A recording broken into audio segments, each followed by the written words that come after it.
July is the month coneflowers either carry your garden through the back half of summer or begin a decline most gardeners never trace back to the decisions they made right now.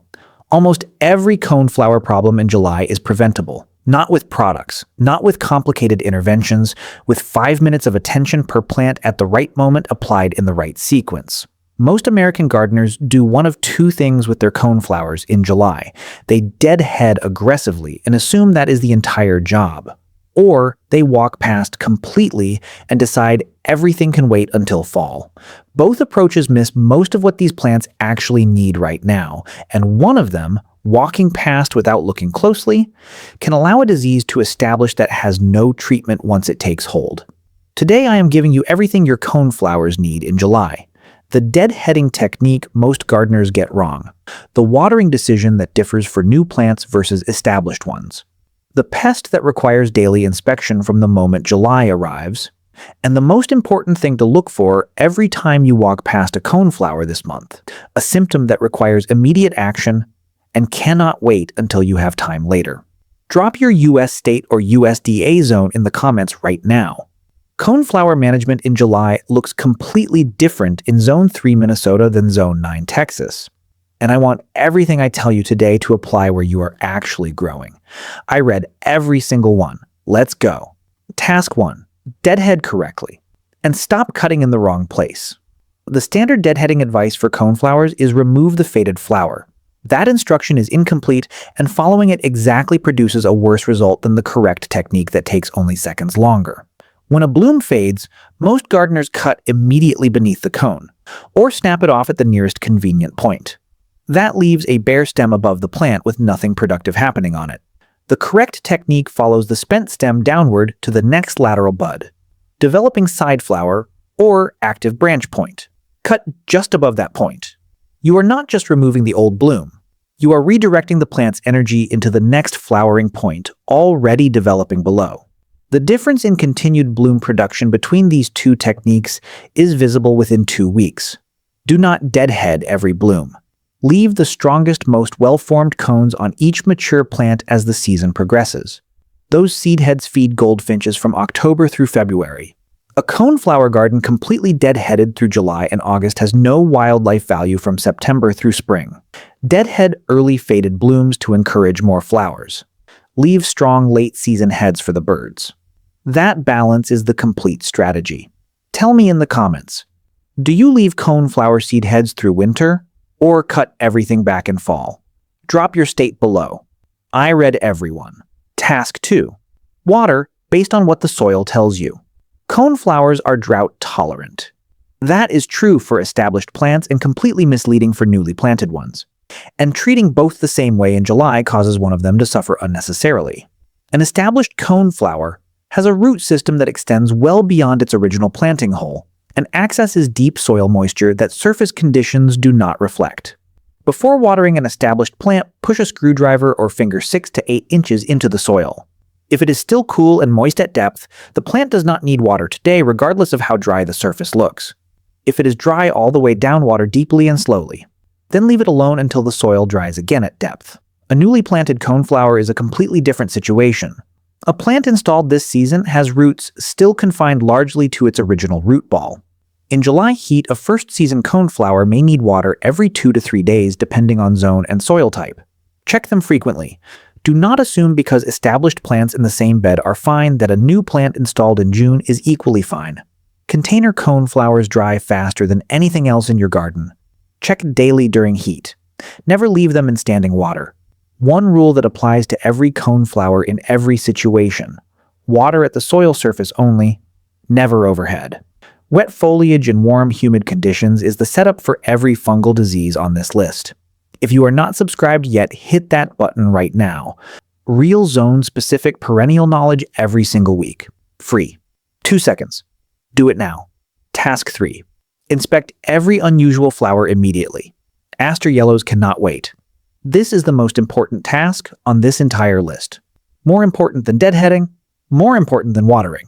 Every other task affects how well your coneflowers perform this season. This one determines whether your entire coneflower planting survives to next season. Aster yellows is a disease caused by a phytoplasma transmitted by aster leafhoppers that feed on infected weeds and then move to your coneflowers. Once a plant is infected, the phytoplasma travels through the entire vascular system. There is no treatment, no product, no intervention that cures it. The only action available is removal of the entire plant before leafhoppers carry the phytoplasma to surrounding plants. Here is what it looks like. A normally purple, pink, white, or orange coneflower that suddenly produces green flowers. The cone may be deformed, flattened, or producing secondary small flowers growing directly from the main cone in a brush-like formation. Foliage may be yellowing, curling, or stunted. Stems may appear shortened or abnormally weak, the critical mistake most gardeners make. They remove the deformed flower and leave the plant standing. The deformed flower is a symptom. The phytoplasma is in the roots, crown, every stem, and every leaf simultaneously. Removing the flower removes the visual evidence and leaves the infection in place. When you see these symptoms, remove the entire plant the same day.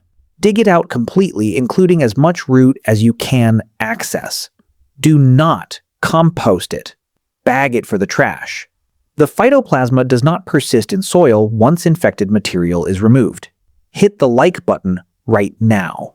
Every like puts this information in front of gardeners who will see a green deformed coneflower this July and have no idea what they are looking at. 1 tap. Task 4.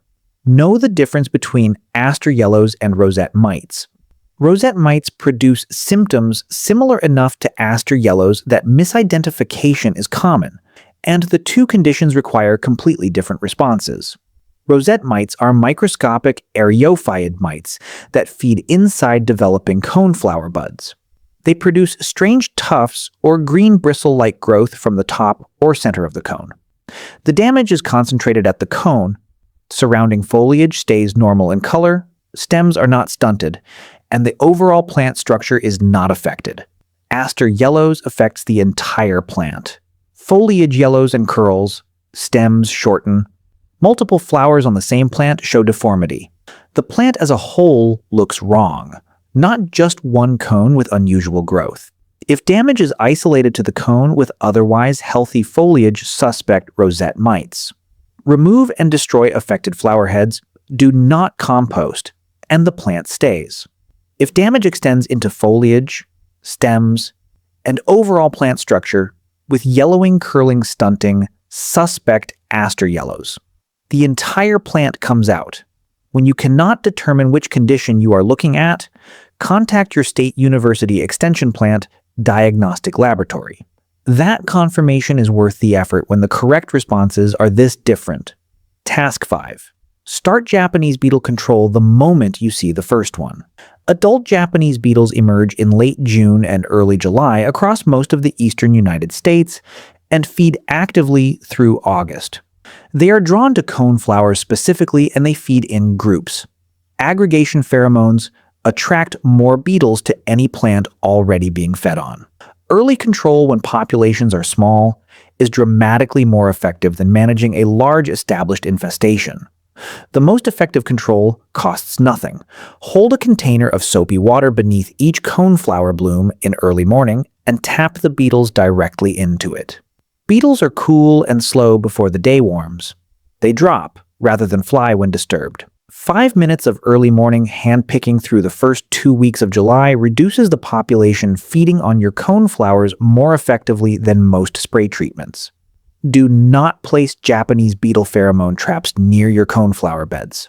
University research documented that pheromone traps attract more beetles from the surrounding area than they actually capture, meaning a trap near your garden draws beetles toward it and deposits a percentage on your plants along the way. Place traps far from any plants you want to protect, or do not use them at all. Never spray broad-spectrum insecticides on open blooms. Coneflowers in July are being actively worked by bees and butterflies at every hour of the day. Chemical contact with open blooms exposes those pollinators regardless of the label's stated target. Subscribe right now. Hit the bell. Every week, this channel delivers specific, zone-aware, honest information that changes how your perennial garden performs. Make sure the next video finds you. Task 6. Manage disease through airflow, not sprays. Coneflowers and crowded plantings with limited airflow develop powdery mildew, leaf spot, and crown rot at significantly higher rates than well-spaced plants receiving the same weather. The conditions that drive fungal disease, warm temperatures, wet foliage, poor airflow, are manageable through cultural practices that work better long-term than any spray program. Powdery mildew shows as a pale gray-white coating on leaf surfaces. Remove badly affected leaves. Stop all overhead watering immediately. Improve spacing by removing competing weeds and adjacent plants, reducing airflow. Apply diluted hydrogen peroxide, 1 tablespoon of standard 3% solution per cup of water, to remaining foliage in early morning to kill spores on contact without residue. Crown rot produces sudden wilting despite moist soil and soft, dark tissue at the base of stems. Do not water a crown-rotting coneflower more. Excess moisture is almost always a contributing cause. Improve drainage. Remove rotted tissue. Drench the root zone with diluted hydrogen peroxide solution to destroy anaerobic pathogens and reoxygenate the root zone simultaneously. Keep mulch 1 to 2 inches deep around coneflowers and several inches away from the crown. Mulch piled against the crown traps moisture against stem tissue and creates the warm, humid conditions crown rot develops in. Task 7. 3 mistakes to stop making in July. Dividing in July. Coneflowers need dividing every 3 to 4 years when clumps become crowded and bloom production drops. The correct time is spring, as eyes emerge or fall after heat breaks. Dividing during peak July, heat puts the plant under simultaneous stress from root disturbance and temperature at the moment it has the least reserves to recover. Mark crowded clumps now. Divide them in September, cutting the entire plant to the ground. The green leaves on your coneflower in July are photosynthesizing and producing the carbohydrate reserves that support current flowering and determine next spring's vigor. Remove dead leaves, damaged leaves, and completely finished scapes. Leave every healthy green leaf exactly where it is. Applying fertilizer to struggling plants. A weak or pale coneflower in July is not necessarily hungry. It may be drought-stressed, overcrowded, beetle-damaged, or in the early stages of disease. High nitrogen applied to any of those situations produces weak, leggy growth that falls over and does nothing for the actual problem. Identify the cause before you treat. Compost worked lightly into surrounding soil. In spring is the only nutrition input established coneflowers typically need. Here is your complete July coneflower checklist. Deadhead by cutting to the next lateral bud or branch point, not just beneath the cone. Leave the strongest seed heads on each plant for winter birds. Check soil at 6 to 8 inches before watering established plants. Water first season plants every 2 to 3 days in heat. Water at root zone only, never overhead. Inspect every flower for green color or deformity every time you walk past. Remove the entire plant immediately if Aster yellows is suspected, not just the flower.